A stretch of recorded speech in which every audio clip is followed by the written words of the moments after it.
Hi, my name is Martin Burnell, and welcome to Off-Grid Christianity, a weekly podcast for those who go or don't go to church and where we can meet and hear from those that have made their faith count.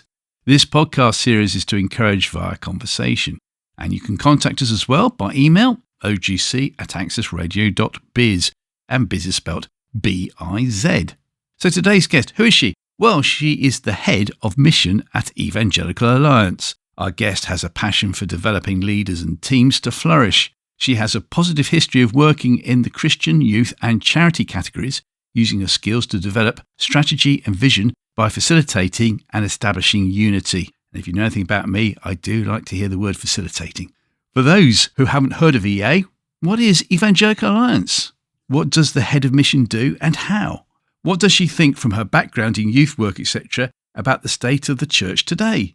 What has Finding Jesus research revealed from people who became Christians within the past 5 years? What is our guest's background and how much can she identify with the survey? It gives me great pleasure to welcome today to Off-Grid Christianity, and that is Rachael Heffer. For those who don't know you, will have therefore no idea where you live. So where are we speaking to you from, please? Hi Martin, lovely to be with you. I live in somewhat sunny today, Ely in Cambridgeshire. So I am in the flatlands of Cambridgeshire today. As you know, we've got 5 important or maybe not so important questions. Let's go for it, see how you get on, and then we'll see where it takes us from there. Question number 1, if you could invite anybody from history for an evening meal, alive or dead, so that you could ask them questions, who would it be, please, Rachael? That's a great question, that, isn't it? I was racking my brain to think, who would I love to sit round a table with? And as a mum of teenage boys, I'm going to choose a woman. And the person that I would love to have dinner with, and whether that was at Nando's or McDonald's or a Chinese, I picked on the person of Catherine Booth. Some of you might know Catherine Booth, along with William Booth, her husband, was formative in shaping the Salvation Army way back when.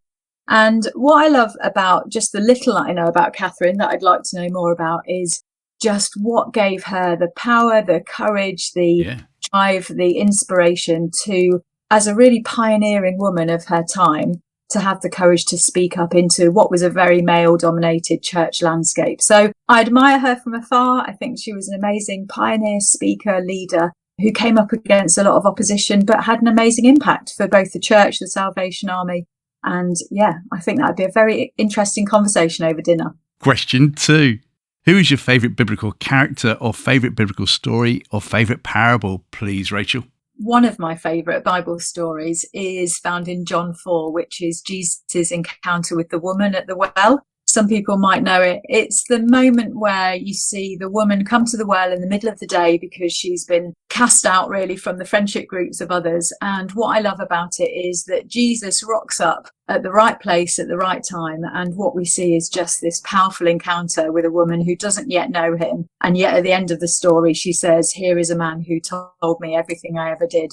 And why I love it, I guess, is just how I think Jesus models to us of just the power of relationship, power of conversation, power of being in the right place at the right time, and him just being there with this woman in the middle of the day, talking about the water, talking about her life, her husbands and so on. It just brings about a revelation. So that for me is a really encouraging story and actually speaks to a lot of how we could do friendships with other people as well, I think. So that inspires me. Do you know, that was the first piece of acting I ever had to do in church when I became a Sunday school teacher. It was Jesus at the woman at the well, Never recovered, I don't think, half the audience in the Methodist church there at the time. Question 3. If you were Prime Minister for the day and could change any law or impose a new law, what would it be, please, Rachael? Well, as silly as it sounds, I would impose a law that means that no one is allowed to work on their birthday. I'm a big believer in celebrating. I think life is too short not to celebrate. And I must admit, even yesterday, I was speaking to a colleague who was in a meeting with me on his birthday and I told him off. So I would bring in that law that every year, everybody has the right to have their birthday off to go and celebrate and do something nice. Yes. Not very deep or profound. Or maybe hold it back and use it later on in the year for something else. Absolutely. That's a great law. Keir, if you're listening, bring it in. Thank you. Question 4. Outside of family events, what has been your most enjoyable day out so far, please, Rachael? Well, I'm a big lover of travelling. I did a language degree way back when, and I, at the age of 18, had a gap year in Paris, and Paris has had a very special place in my heart since then.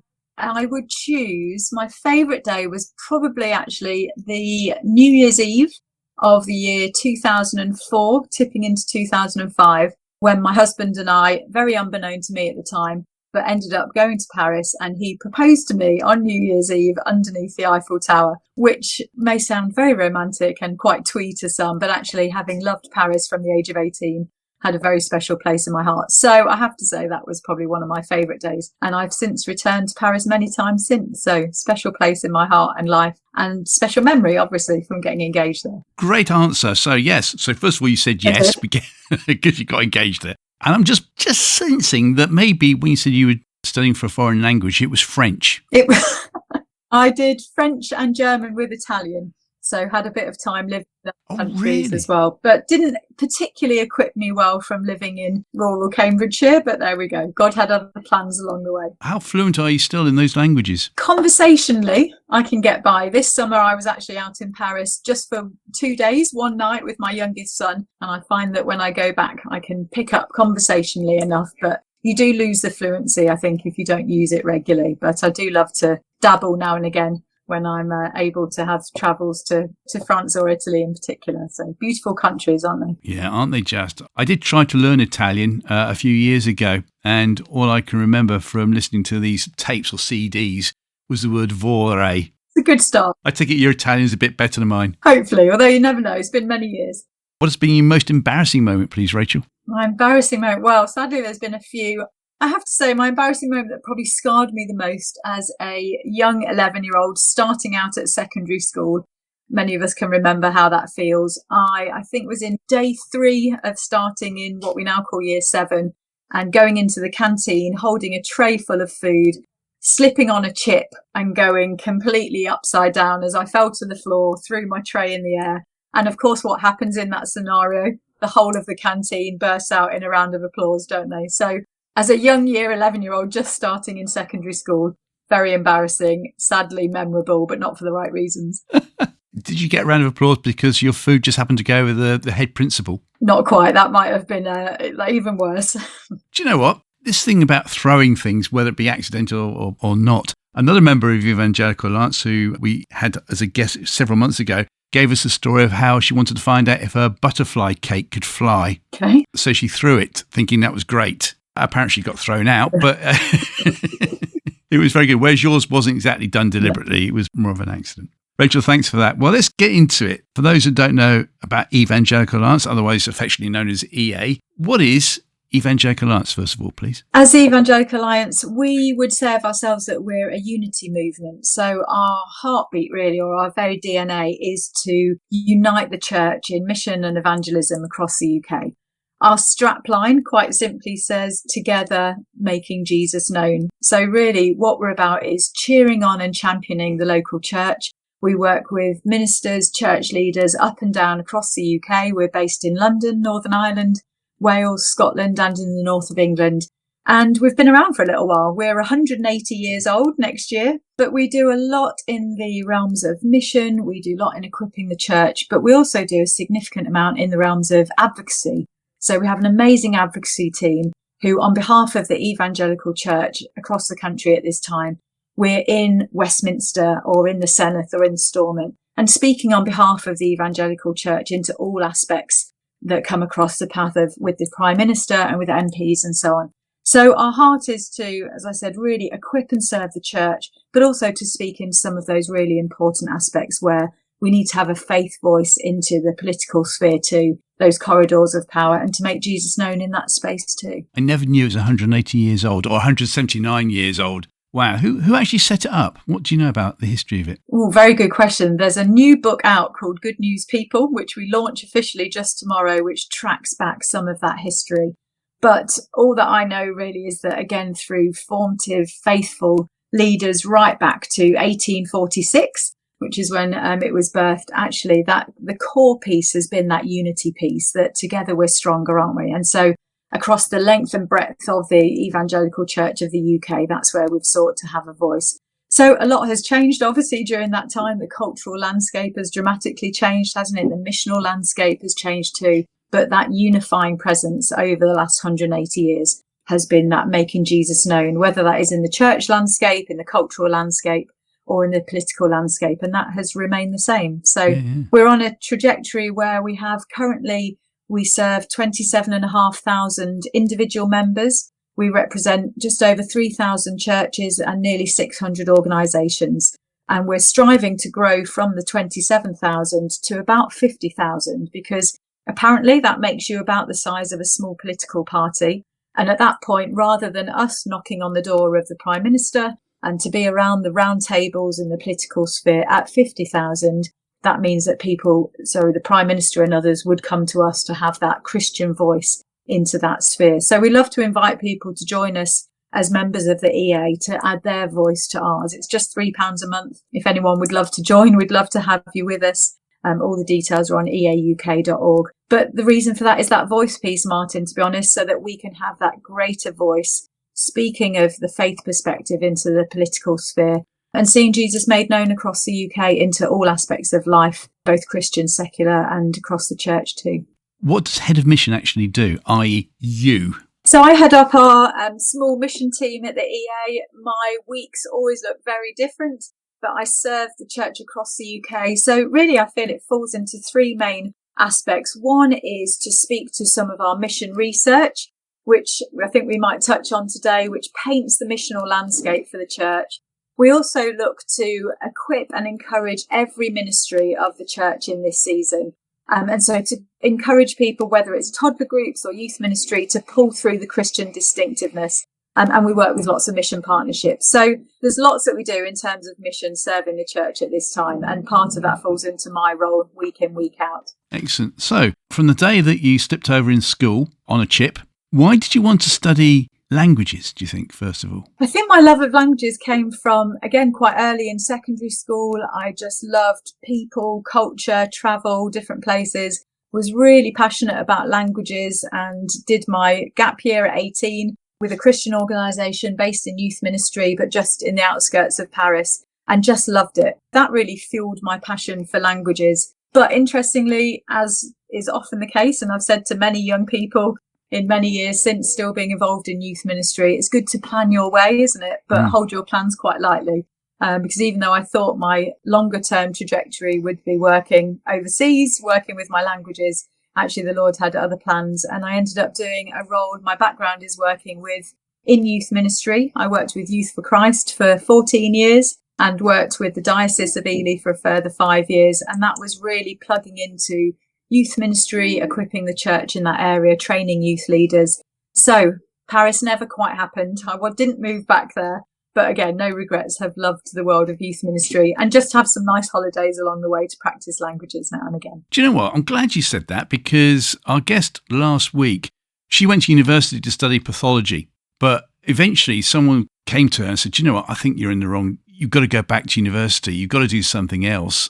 That might have been like the third or fourth person that said it. So she then went to God and beseeched God, what do you want me to do? And so that's why she then went back into university again, having vowed never to go back in and study medicine, and became a surgeon that she's renowned for now. So the fact that you've had something similar, tell me more on what that actually means to you and what the process you went through, because I'm sure there are other people here at the moment thinking, I'm at a crossroads in life and I don't know what to do. So tell me more, please. Yeah. I think my learning from that scenario, as I moved down to this area where I currently live, I came for an interview in my final year of university. I was exploring graduate recruitment programs that paid a certain salary, which was quite a good salary. And yet I saw a job that came about with British Youth for Christ and thought, actually, I love youth ministry. I love young people. I've been involved in that for a number of years. Came for the interview and was offered the job on the day. And whilst it was a very low salary in comparison to these other jobs, I just knew it was absolutely the right thing. And I'd say that part of my journey, Martin, as I moved down to a small village in a place that was unknown and not abroad in Paris or big cities that I'd always lived in, actually, I felt it was totally the right thing. I knew that. And yet my prayer was, as I was getting used to a different cultural shift of living in a small village but serving a wider region, was, as I thought about what I thought was my longer term trajectory of moving abroad, my prayer that I remember, albeit I was only about 23 at the time, my prayer was, Lord, if the desires of my heart aren't yours, then change mine.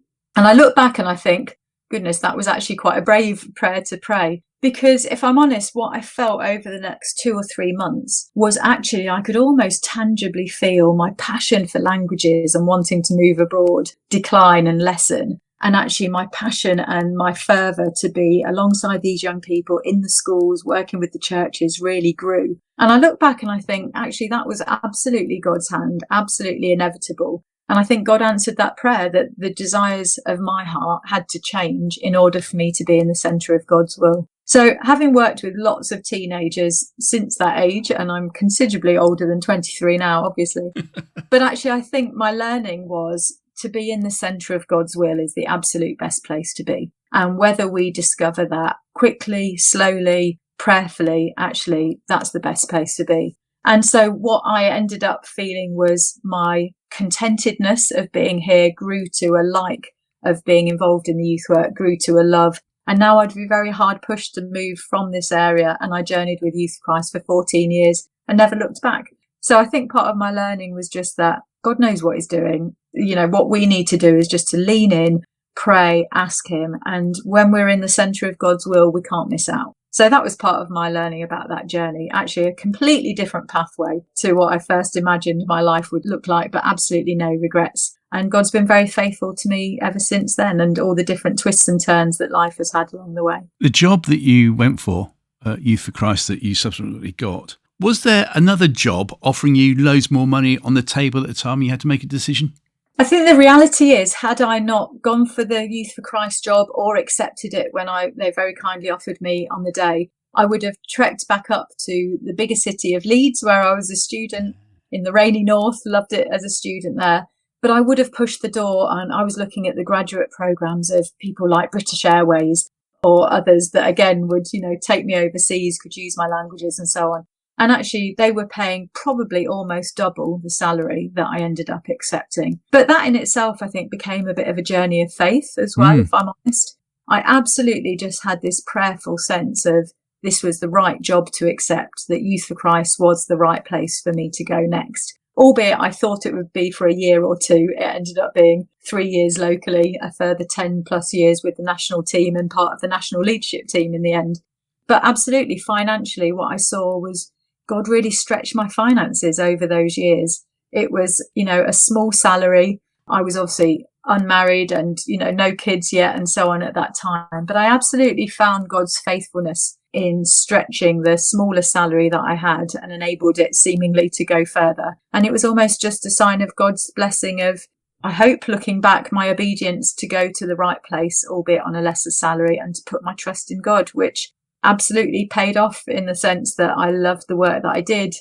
I ended up staying with Youth for Christ for a long time, and I hope and pray that what I and the team poured into the tens of thousands of young people's lives about the gospel and the good news of Jesus, we hope and pray and trust, don't we, that had some impact to those young people at that time.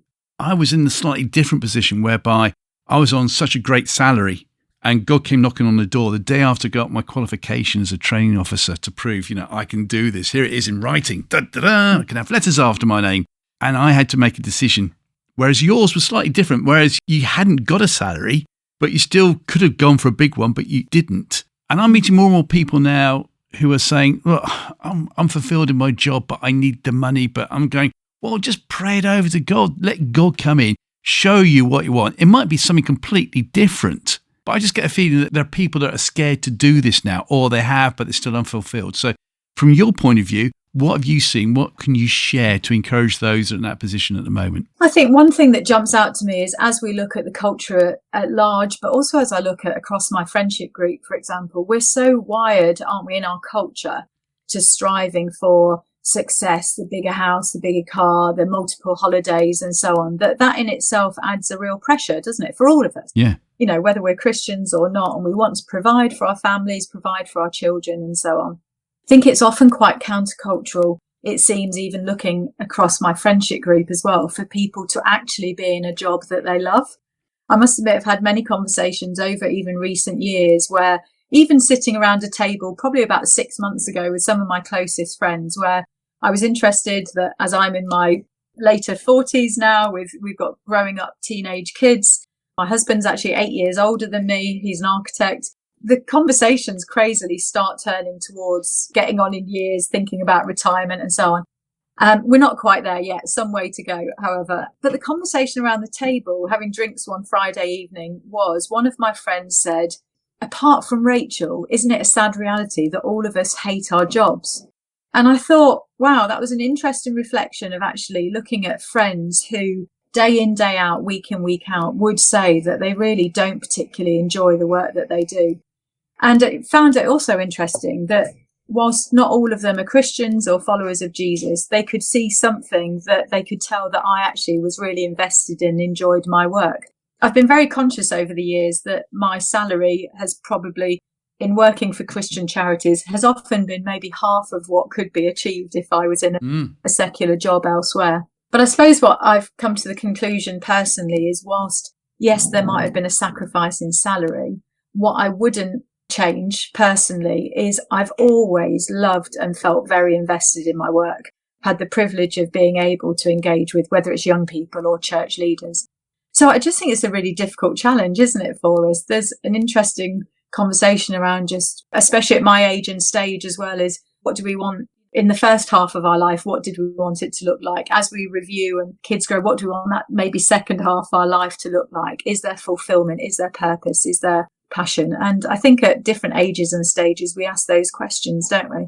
I've learned that whilst I've been blessed to have the support of a husband who also works, is in architecture, and that's helped bolster some of maybe my lower salary at times over the years gone by. But actually, I think I've learned that once again, you trust God, don't you? Follow his leading. And actually, in whatever work that we do, we hope that we can serve in the Christian, the secular space. God uses us, doesn't he, wherever we are.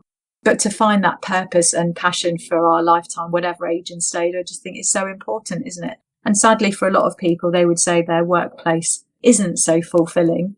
So maybe that demands sometimes a bit of reflection and possibly change, trusting that God will undertake wherever we are. And to your friends sitting around the table on a Friday night having an iron brew or something stronger, it's great because you can actually open up.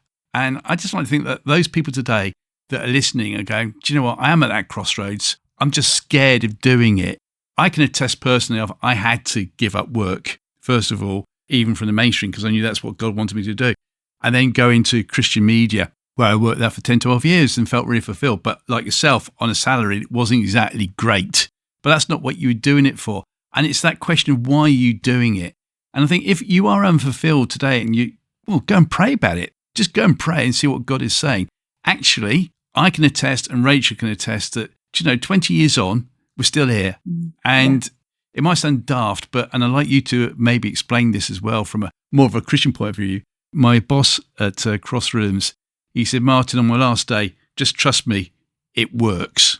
That was very succinct. You didn't have to put any biblical references to it and say, we can't call Jesus it. I knew what he meant. The process, it works. And yes, and it's difficult and it's horrible at times. And yeah, it's more than horrible at times when you have to look after a very sick wife and you're wondering what you're doing it for, because it's not what I was wired for. I missed that day at school about when you're trained on how to look after a sick person. I missed that bit.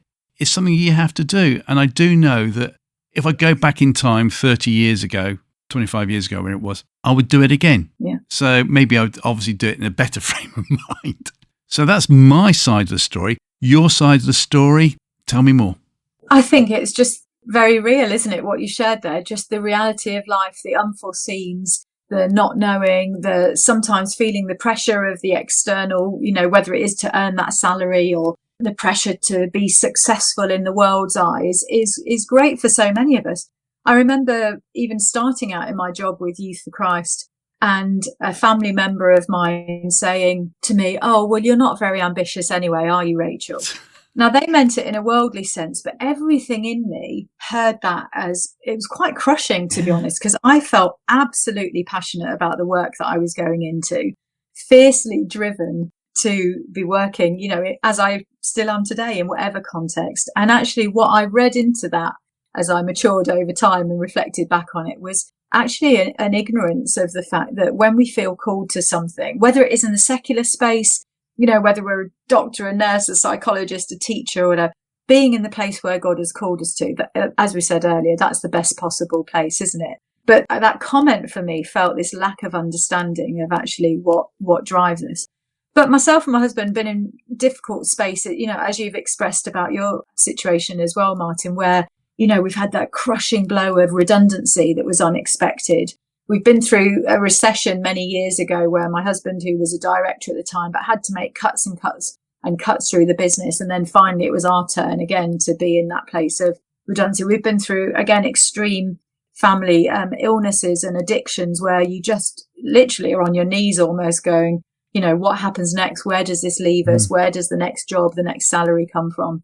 And I think time and time again, as a Christian, from that perspective, we of course know that we can pray, we can seek the Lord, and we trust in him to work all things together for good, as the Bible tells us. And yet in that moment, of course, we humanly fear, don't we? Well, what if God doesn't come through? What if the job doesn't come about? What if the salary, the what ifs? But I think my learning over the years is, I remember getting to a time, and actually it was probably at a redundancy, so a number of years ago, and just coming to the Lord and saying, God, what are you going to do this time? And what I realized was my question came from a place of knowing that at every difficult point in the past, like I said, illness, addictions, grappling with, whatever it was within the family sphere or wider, or stuff closer to home from us, I realized that God had always been faithful. He'd always come through. And he'd always provided. And even if it wasn't always in our timing, because that's often not the case, is it? He'd always provided and things had worked out. And I think that's where my question came from. And still today is sometimes, God, what are you going to do this time? So for me, in my own, there's a sense of trusting in God, leaning on him. The crossroads often isn't it? The question of, do we trust him enough? Or are we going to try and put our foot on the accelerator and go the other way? My learning has been, nothing else matters apart from just leaning on God and trusting that he's always got a game plan, even when we can't see it. And time again, he has proved faithful. So I don't think there's anything trite in that. It's raw, it's real, it's hard, isn't it? It's often anxiety inducing. But the great thing is that we are in God's hands and he loves us and he always does prove himself to be faithful and usually has a plan even when we can't see it. Do you know what? I'm looking forward to you writing your autobiography because there are words you mentioned there, that addictions, which you can talk about in your book. This isn't for this podcast. Comes across to me as if you've got a really strong faith. Obviously, there's going to be doubts in there, which you'll talk about in your autobiography as well. But let's go very far back in time to when you actually became a Christian. Tell us more about that. Well, I became a Christian at the ripe old age of 7 at a summer holiday club in a church that wasn't the church that I did attend with my family from a young age. And I remember just being at this brilliant summer club that I went to, probably 5 days as they do, holiday club. And I don't remember much else apart from this simple call that was put out as part of this holiday club amongst all the activity of saying, do you want to know Jesus as your best friend who will be with you now and forever? And for me, it was a simple prayer led by a person who I don't even know their name, sat on some steps. And that was when I invited Jesus into my life with that simple recognition of, yes, please, I'd like to know Jesus with me. I had been brought up in a Christian family. I was part of a church in inner city Leicester, for which I still look back and am incredibly grateful for. That's where I lived from 0 to 18 and was part of children's work and then youth work. And at the age of 14, I was in an Anglican Church of England church at the time. At the age of 14, many of us were given the opportunity, as in the Anglican context, to be confirmed. And that for me at age 14, whereas for some of my peers, it was just a tick box. Yeah, let's get confirmed, get on through, For me at 14, that was a very real decision and declaration. It really felt for me at that age that it was a thanks, mum and dad, for all the input and obviously through church and so on. But that for me was a real decision that was really personal to say, yeah, this is my own faith. This is the trajectory I'm on. I want to follow God. I'll do my best. I'll probably fail miserably. But actually, that was a point in time where I was confirmed and really never looked back, really. That's not to say I didn't have struggles along the way, of course. But actually, that was a real marker in the sand for me, age 14. See, if I was a really good presenter, I'd go, well, you've had a faith then for longer than 5 years, which linking very nicely to the 5-year survey that you've been working on that you're going to share. But do you know what? I'm going to be really naughty. I'm going to hold that back if that's all right and not do a nice link into it just for a bit. because I still would like to know a bit more, if that's all right, about that time when you're working for British Youth for Christ. You know that that's where God wanted you to go. You did. We've learned about how money wasn't an object. You knew that your faith was, okay, despite everything, I can do this. And then you jumped ship in a nice way, no doubt. Why? It's a good question. I loved working at Youth for Christ. It had my heart and soul. I was a director on the leadership team. So as you would hope, I was very invested in the movement as a whole. And I'd been there for 14 years, as I said. What prompted me to end up resigning and then 3 months leaving was quite simply, well, two things. One, in my family circumstances, I was now the mum of two young boys who were about 1 and 3, just about at that time. And I was travelling a lot. Our base was in Birmingham. I lived here in Ely in Cambridgeshire.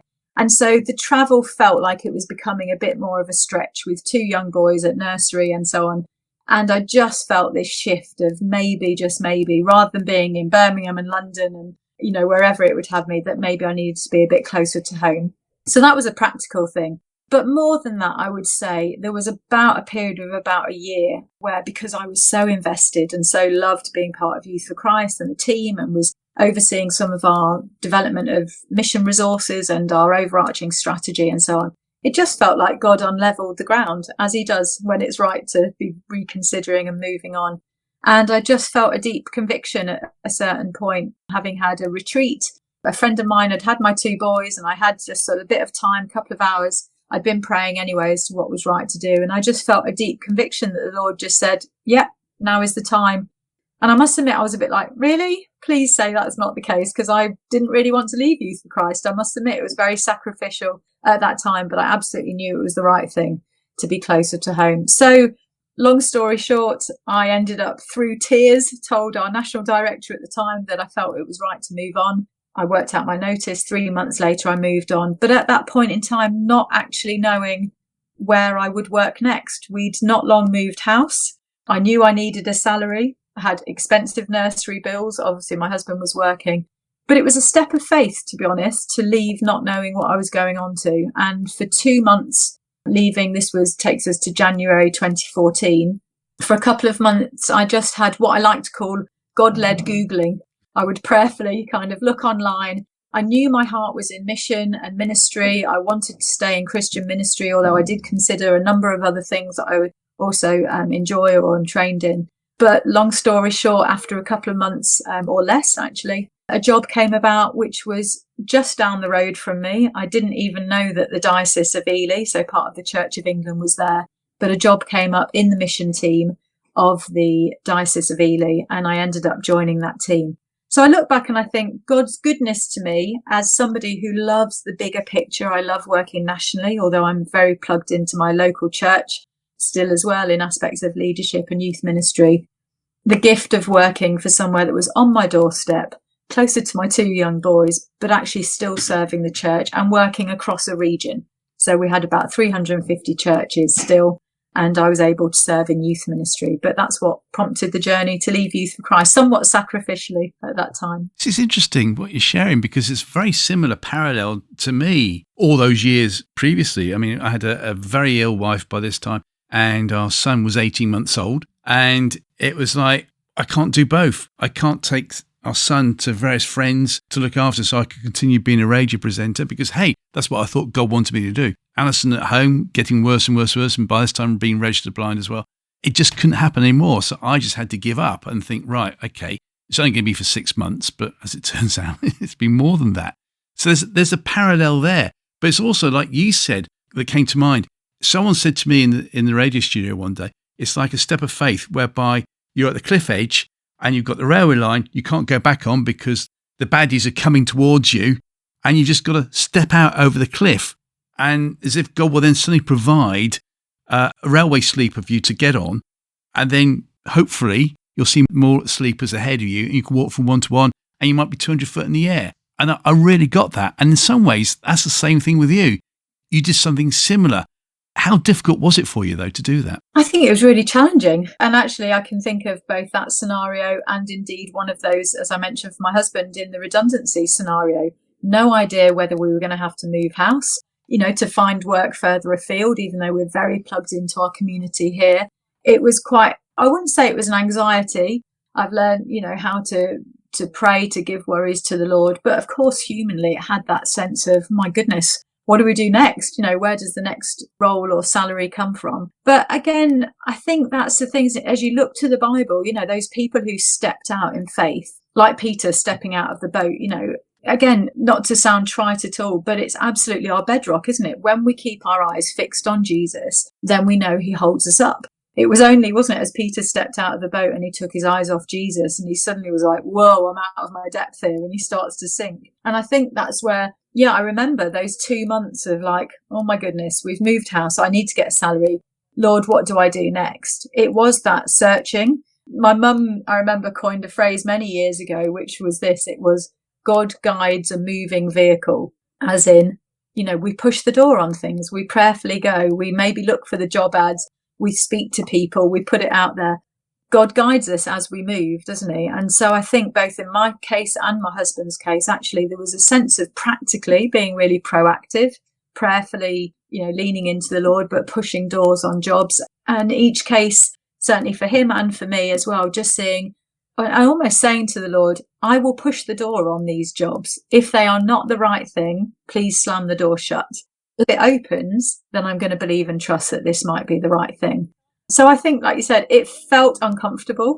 It felt sometimes out of my depth. But that's where faith kicks in, isn't it? Faith is trusting in a God that we can't see and yet we know is faithful. And as we said earlier, it always has a plan. And I'm glad to say, as I look back, retrospect's a great thing. God absolutely came through again on each of those occasions, but it wasn't always comfortable. Yeah. God can guide a moving vehicle, but you still have to take the handbrake off. That's our part, isn't it? It's going to build very nicely now to the next part, because obviously Evangelical Alliance is going to be saying, well, you did a very good podcast there, but we never heard about things like the Finding Jesus research, which I think more and more people over the past few months may have heard little stories about what it actually is about, but haven't delved into it. So first of all, what was your role with regard to the research? So my role has been with a colleague, Phil Knox, who works with me in the mission team at the EA. We were sort of co-creators, really, of the vision and the strategy around wanting to do this research. So we've been leading on it together. It started about 18 months or so ago, conversations around it, and we joined with two brilliant researchers from the University of Durham, Dr. Ruth Perrin and fellow Joe Wharton, to come and join us. So my role has been in speaking with the researchers, looking at what it was that we wanted to achieve through the research, making it happen, drawing it together. And as we launched right at the start of June this year, since then, post-launch, it's been to get the research out far and wide. So my last few months over the summer and particularly now into the new autumn term is speaking to all manner of church leaders, ministry leaders, organisations to share some of what the research says and hopefully build great encouragement and challenge along the way by painting that mission landscape and some of the insights that come from it. What was your, not maybe methodology as such, but what was the title you were working under at the time? What did you want to get out of that title? As the Evangelical Alliance, what we wanted, our starting point was that we wanted to be able to equip leaders in churches, in different ministries, all the ministries of the church. We wanted to be able to paint a picture of how it is that people are coming to faith today. Because it's really helpful to know that, isn't it? Because that then helps to infiltrate into how and why we do things in our church landscape. So the title that we were working with, which does remain the title today, was this Finding Jesus, with the subtitle being Identifying Pathways to Faith in Adulthood. So what we went after and what we ended up doing was we originally went after 100 adults who've come to faith in the last 5 years. The good news is that as we started to ask church leaders and ask around, we found not only 100 adults, we found actually just under 300 adults who've come to faith in the last 5 years. So the first good news headline really is that as we asked church leaders and ministry leaders and organisation leaders, do you know of people in your context, in your churches who've come to faith recently? We had an overwhelming number of people that just said yes, and so pointed people to our survey. So that was really encouraging. That was part of the framework. And I can tell you more as kind of how we did that, if that's helpful, where we went to from there. Before we go further into it, let's go back when you started it. And if I bumped into you a pub over a pint, you're saying, this is what we're going to be doing, start us from tomorrow, I would have said to you, okay, then where do you think your answers will lie? what do you think is going to be revealed? On the very first day before you started this, what do you think the answers were going to be, and what actually were the answers? Oh, good question. I think off the back of the last few years prior to the Finding Jesus research, I, as chair of the steering group, but alongside a 6-way partnership, we had produced the Talking Jesus research, which might be known to a number of leaders. That came out in 2022 and prior to that in 2015. And what the Talking Jesus research did was it mapped the state of faith across the UK. And what it basically told us was that as we, through that survey, had surveyed 4,000 adults across the UK, just over 3,000 of them were non-Christians. And so we had this boost sample then of just over 900 practicing Christians who we wanted to ask questions of as well. But the main thing that came out from that, which was resoundingly positive and encouraging, was about this shift in people's openness to things of faith. The fact that so many people would call themselves maybe spiritual, but not religious. People had this curiosity that had grown over the last 5 years, particularly through a global pandemic and a cost of living crisis and a mental health epidemic and loneliness and so on. We saw this shift in people's openness to things of faith. And with the Talking Jesus research, again, we delved into questions like, if you know a practicing Christian, how would you describe them? Well, what came out was overridingly positive. Top answers were they think we're friendly, caring, good-humoured, generous. It kind of smashed our preconceptions for many of us as Christians as to what people thought of us. It also told us that people valued time and conversation with Christians. So coming back to your question, we wanted to dig a bit deeper and find out a bit more, well, what started that journey of exploring faith for those who'd become Christians? And I guessed, and as did come out in many of the answers, that a lot of people would look to the church as being helpful as a community of people, but that even moreover, within the church or outside of the church context, that people would point to relationships with other Christians as being vitally important in their faith journey. And that's certainly what we saw come out of the Finding Jesus research as well. So there were some surprises along the way, but there was a lot that we probably could have slightly called.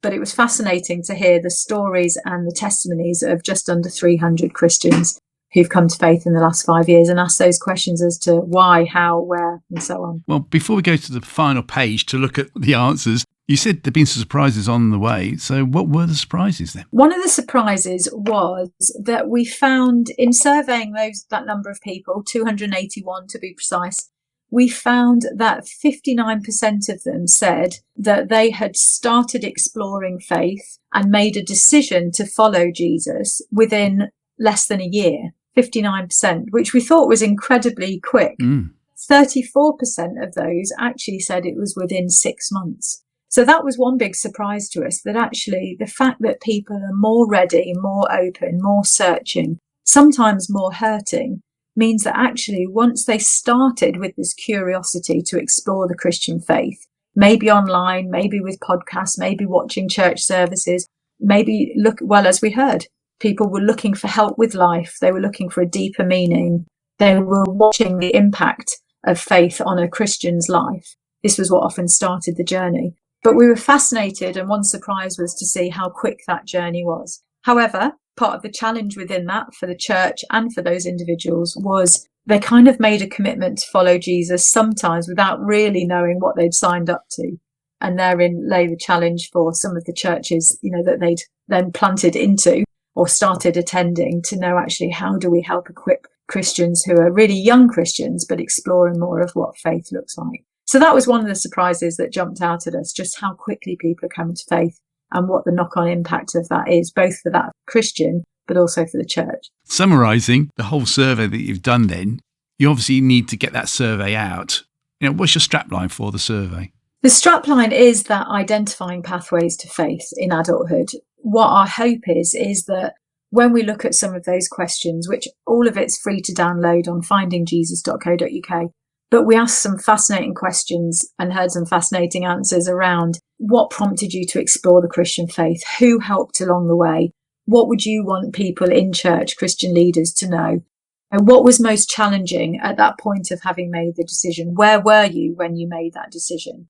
we found that 42% of people said they weren't in a Christian event or in a church. 42% were entirely on their own. It was a really private decision. But then they were drawn back into the church community for that ongoing nurture and hospitality and kindness and discipleship, as we would call it. But therein, there were lots of fascinating questions, which we believe, hopefully, for the local church at this time and for individual Christians, it's really helpful to see how people are coming to faith, what helped along the way. And so many of the challenges that come out of it are actually around that relationship aspect. How can we be a good friend, give time? People said they wanted patient discussion. They wanted to be able to ask questions. They wanted to see authenticity of how does your life and faith really go hand in hand? Going back to some of the challenging scenarios we've already talked about today, that was where people said that they appreciated, through this research, told a story, they appreciated that support and the love and that unconditional love and care of Christians. And it made them beg the questions of like, why are they like this? So that's what started the journey for a lot of people. So there's loads in the research for people to dig into if interested. Perhaps you'd like to give the website address again for those that want to, obviously not this very second, because we want you to carry on talking on the podcast, but afterwards, how can they find the research again? The research is all free at findingjesus.co.uk. And there's a report there with some of the statistics, but moreover, there's a great load of stories. The stories of individuals' lives changed, how they had spiritual encounters, were in the place of churches, whether it was the Bible that transformed. I can definitely recommend. It's really heartwarming, insightful, hopefully timely, but it's the stories as well that hopefully will really encourage people. So yeah, findingjesus.co.uk. If I got a survey from your personal sharing that you've already done, what really hit you for 6 when you were looking at the survey? From the Finding Jesus research, it's a good question because there's so much in it. It could be personal though. I think one of the questions that really interested me and brings about, I think, both encouragement and challenge, I think it's always good to have both, was when we asked the question, as we looked at people who had gone on that journey and they'd made a decision, we asked them, how would you describe how that felt, the journey of exploring the Christian faith? And whilst 30-40% of people, they could select more than one answer. People said it was life-giving, it was often comforting, it was encouraging.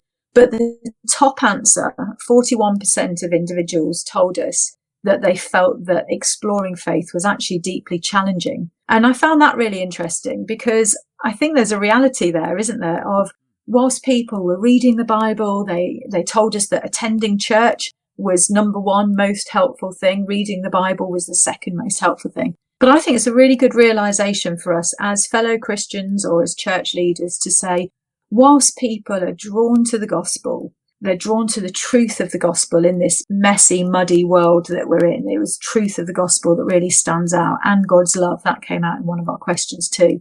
But I felt it was really helpful for us to recognize that for many people, it was great, it was encouraging and so on, but it was also deeply challenging. And the reasons that they told us it was challenging was because it often demanded them to reflect on what needed to change in their life once they come to know Jesus and learn about the gospel. And secondly, there was that cost of following God, the negative responses sometimes that came from their family and friends. We know it's often a brave thing to do, don't we, to say yes to Jesus. It doesn't mean that life's going to be rosy. But I found it personally insightful to see the challenge for me was actually as individuals in the church, how do we support, nurture, involve, build the depth of relationships with new Christians that they need to really stick the course, weather the course, get to know Jesus more, but also feel supported when it can be amazing, life-changing, exhilarating, encouraging, all those good words, but also really challenging. So that was one thing that stuck out to me personally. Do you think in your lifetime the church has changed drastically? I think we are in a significant current moment in time where the church is changing and needs to change. Yeah. I think as we look back over the last few decades, I believe sadly we've seen a church that has been somewhat straitjacketed, has retreated and shrunk back, mainly possibly because of very negative national media press, that we believe as Christians and as the UK church that if we dare to speak up about our faith in the public space or with friends, family members, in the gym, in the pub, in the playground, wherever we are, that actually people don't want to know, that they'll shoot us down, that our friendships will change and so on. I think that's what we've believed for a long time. And so we've shrunk back. I think we're in a really inciting, encouraging time. We hear the research, don't we? The quiet revival research. Fusion's research amongst students, Youth for Christ recent research about teenagers, our research, Finding Jesus, Talking Jesus and others. All of it, praise God, points to the same thing, that God is powerfully at work. He's meeting people in dreams, in visions, spiritual encounters. People are coming into their church, not necessarily in droves, but they're coming into our toddler groups, our senior ministry, our youth ministry, because they're often, they've had a life event, or they've had a grief or a change, or they've had a spiritual encounter, they're searching. I think it's a really encouraging time for the church. But it comes with great challenge too, I believe, that we need to actually believe what's going on, see what's going on, and actually shape up so that we encourage these new Christians in their faith. But also, I think, look to the God, the Rock of Ages, who we know, who is always faithful. And yet there does seem to be this upturn in the spiritual temperature at this time. So I think the church is changing. The landscape looks different, but I think there's a long way to go, that we need to step out with a greater boldness and confidence to make Jesus known at this time. It's not a dig at you at all, but all I can think of at the moment, by looking at you, because obviously we can do it on a video link as everyone's listening to the audio, I can't but notice that you've got a nose stud. And I'm just thinking, if we go back in my time machine to like 60, 70 years ago, I wonder how many churches would say, I'm sorry, you can't come in here, Rachel, you've got a nose stud. Not that I'm asking you as to why you've got one, but what hassles have you faced by wearing a nose stud? So I have had it since I was 21. I have often thought, when I clock it, on most days I don't even remember that I've got it. But yeah, have never felt anything other than actually it was like a small piece of jewellery, and have never had anyone comment on it before. So you're the first. Oh, wow. Well, it's meant in a nice way. But I'm pretty sure, because I said how has the church changed, I'm pretty sure that 50 years ago, had we gone back in my time machine, there'd be people who'd be going, I'm sorry, Rachel, you can't come in here with a nose stud on. Yeah. So things are changing, surely. Absolutely. And yeah, absolutely, you're right, aren't you? Whether it's people with tattoos or nose studs or jewelry, we can look at, again, our interpretation of the Bible can lead us to different conclusions, can't it? But I think in the wider picture of that, actually, this is where, the church is called, isn't it, to love all people of all sectors of life, whatever, and to come as we are. I saw a brilliant opener on a church website just a couple of weeks ago. I was speaking at a church in Beeston in Nottingham, and I said to them, I've never seen such a brilliant opener to a web page for a church that just basically said, come as you are, wear what you want, you will be welcome, you will be loved, you'll be accepted. It was very clear about their theology, what they stood for and so on. And yet, isn't that our core purpose, isn't it? Whether it's in a toddler group, whether it's a CAP centre, whether it's a food bank, this is going back to the story of the woman at the well. Jesus encounters us, doesn't he? Jesus encounters people exactly as they are and where they're at. And I think that's the call to the church in this season, isn't it? An amazing opportunity that we have to be a bit bolder and braver. But yes, absolutely, the church is open to all to come to know Jesus, isn't it? And that must be our prayer, I think, at this time. And to grab the opportunities, because they're certainly there in front of us. Not always in church as well, but in the everyday, in the workplaces where God's put us too. Yeah, exactly. Just come as you are. I like that. That's really good. Time is rapidly running out. But where does Rachael Heffer see herself going in the next few years, do you think? Over the next few years? Well, I don't know. I don't have a 5-year plan, I must admit, but trust God for that. My heartfelt passion is both in this season, and I anticipate for a long time to come, is I love the element of my role that I get to meet church leaders and ministry leaders across the breadth of the UK to both encourage and bring challenge, but the engaging with church leaders at this time to look at that mission landscape, look what's going on around us. And part of my week in, week out and longer term prayer is that for myself is that God would use me in some small way to be listening to the stories of others, listening to the challenges too for the church on the ground, but listening to what God is saying to his church at this time. And in that, be able to do my small part to encourage, to cheer on, to champion the local church, whether that's resourcing, equipping, training, you name it. It feels like a real privilege to be able to draw alongside leaders, tell them what an amazing job they're doing, to look at some of the challenges, but to do it together. And that is genuinely where I love being part of, as I said earlier, a unity organisation that doesn't always point to who we are or what we do, but we love to point to the work of so many other Christian organisations at this time to collaborate, do work together, because it's all kingdom, isn't it? And together, I think there is a great momentum of like-minded people with a heart for the gospel who see the sense of urgency, see the openness of hurting generations across all ages, but also see just the impact that the church has through some of what we've discussed, relationship, open doors, being intentional, being prayerful. And we are seeing thousands and thousands of people come to know Jesus for the first time. What an amazing time to be in ministry. So who knows what the future looks like, but for the foreseeable future, we crack on and we do that together. You've shared such a lot in that short space of time that we've had. It's been great. And I did say we'd like to go off piste, and we have gone off piste. Mm-hmm. I'd just like to give you 2 minutes now, if that's right, to say if there's anything burning inside you that you want to share, whatever it is, just go for it. So what would you like to say? I think I'd love to say that my conviction has been over the last few years that the church is made up of a body of individuals who are not perfect, very imperfect, and yet called by God with a purpose and for a purpose for such a time as this. And what I mean by that is I'd love, and I encourage and challenge myself with this too, that actually for each of us, rather than thinking, I want to know my friends and family to come to know Jesus, but they need to speak to my church leader or speak to the evangelist in my church,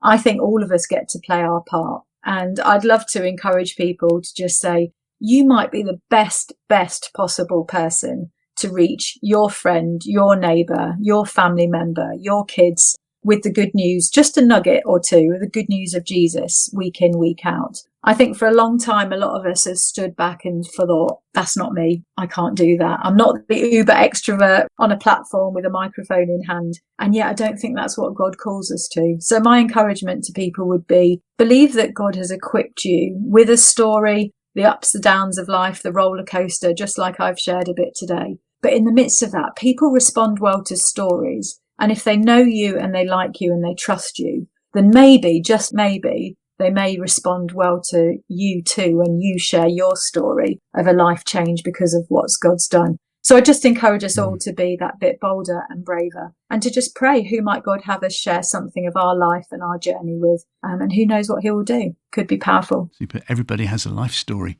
Even on a Friday evening, sitting around with your mates with a glass of wine or a beer in one hand and a Twix in the other, or whatever you can cook up. Everyone has a life story, especially from a Christian point of view, because eventually one day somebody will say, well, why did you become a Christian? And off you go. Everyone's got a life story. Thank you so much for sharing all this. My pleasure. It's been amazing, Rachael. Now we've got to go to the very last question. So, drum roll, please. Rachael Heffer, Head of Mission at Evangelical Alliance, or EA as we like to call it, in its 179th year. Who is your Christian hero, please? Well, if it's okay, I'm going to choose somebody really close to home rather than somebody well known. And that would probably be my lovely Nan, who we lost probably about 15 or 20 years or so ago. Wonderful. And I would point her out as one of my Christian heroes simply for the steadfastness of a woman who had known the Lord for a very long time. And I think against the backdrop of so much of what we've spoken about today, not rocket science, I'm sure, but actually I look at her and think the prayerfulness, that walking with the Lord, again, the difficulty of life. She didn't have an easy life, lost her husband at a very young age. My dad, her son, didn't ever know his dad as a result of that, coming out of the war, losing his dad at a young age. And yet her trust, that steadfastness, seeking the Lord, being part of a church community, and how she just loved us as her grandchildren, loved her family. I just think that speaks volumes to us, doesn't it? And I just think, isn't it powerful that we don't need to look too far afield, do we, sometimes for those Christian heroes? She, to me, was somebody that I just admired, learnt a lot from, loved spending time with, and she really impacted my faith journey from a very young age as well. So I would nominate her as my Christian hero. Thank you. I love it when it's like this. Please fly the flag for your Nan. Who was she, please? Her name was Doreen Smith. So that's her name, yeah.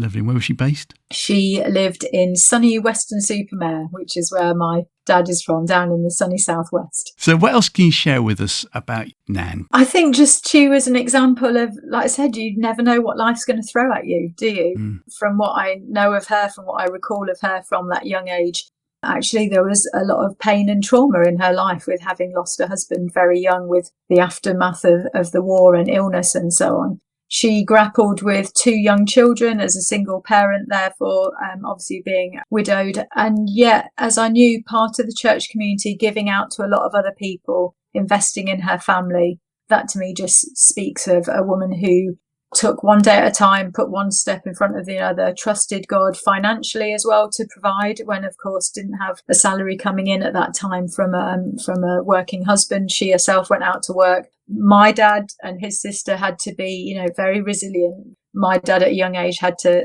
step up. But my nan was just, I think, that gentle but steady presence alongside those children in what was a difficult family scenario. And I'm sure many other families have faced similar, but she to me was just somebody who I quietly looked on and, as I said, just admired for how she walked the walk, would speak about her faith, would be loving, so caring to everyone that she met, was very creative, loved a good tea dance and went to many of them. But yes, I think it was just what she poured out to the family in terms of faith was just hugely impactful for me. I thank you so much for your time. And if anybody would like to contact you, or should I say contact EA, how can they do that? Would love to hear from people, whether that's to look at the research, to join us as a member, or just if we can support you in any way. Do go to the website, eauk.org, or if you'd like to contact me, do email us and the mission team at mission@eauk.org. So that's mission@eauk.org. We'd love to hear from you. Lovely. Rachel, thank you so much for your time. And please keep in touch with what goes on in the next step of your career. It'd be brilliant to hear from you. Thank you so much for your time. Cheers. God bless. My pleasure. And if you haven't already hit the like and subscribe button, please do. It really means a lot. Thank you so much. Next time on Off Grid Christianity. Then the whole place started singing Amazing Grace in Arabic. And I was so moved. I kind of went to the altar and prayed and I had this amazing, powerful spiritual moment. But then I talked with one of those bishops and I said, I was very excited and charismatic. And I was kind of like, I can't believe there's so many Christians in Iraq. And the bishop said, yeah, this is where it started. And then he pointed out the window, and he's like smirking and he goes, that's the Tigris River and the Euphrates. Have you heard of them? He said, the Garden of Eden's right down the street. And then he said this, Martin, he said, you didn't invent Christianity in America. You just domesticated it. And we want you to tell the church in the United States when you go back that we are praying for them to remember who they are and to be that conscience and prophetic voice of God, to follow Jesus, he said, and preach what Jesus preached. Live by the sword, die by the sword, love your enemies, all of this. And so that absolutely shaped me, and those words kind of echo in my soul as he said, you didn't invent Christianity in America. You just domesticated it. So please join me with author, activist, and ordinary radical, Shane Claiborne. And if you only listen to one podcast this year from Off Grid Christianity, listen to this one. Until then, cheerio.